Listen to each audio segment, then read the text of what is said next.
সেই সকালে রাজ্যে এক অদ্ভুত ঘটনা ঘটল। মানুষদের ছায়া হঠাৎ করেই হারিয়ে যেতে শুরু করল। রাজপ্রাসাদে দাঁড়িয়ে রাজকুমারী লিয়ানা দেখল তার নিজের ছায়াটাও মুছে যাচ্ছে। গভীর উদ্বেগে সে গেল রাজবাগানে, যেখানে আছে এক পুরনো জাদুকরী আয়না। লিয়ানা আয়নার কাছে দাঁড়িয়ে চোখ বন্ধ করল আর মনের ভিতর প্রশ্ন করল, আমার ছায়া কোথায় গেল? ঠিক তখনই আয়নাটি জ্বলে উঠল। আলো অন্ধকারের এক প্রবল টানে সে টেনে নিল লিয়ানাকে এক ছায়ায় মোড়ানো অজানা রাজ্যে।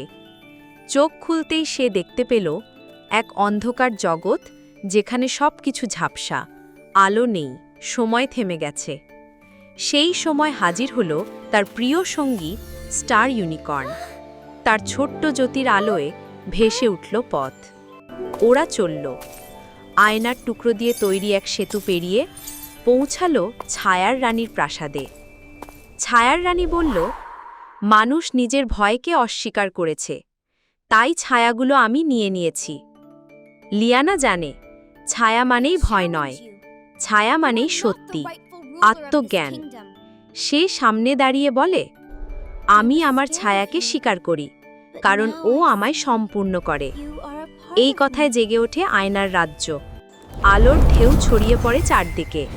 ছায়ার রানী ধীরে ধীরে বদলে যায়, এক কোমল আলোয় মিশে যায় তার অস্তিত্ব। লিয়ানা ও স্টার ফিরে আসে রাজ্যে, সবার ছায়া ফিরে আসে।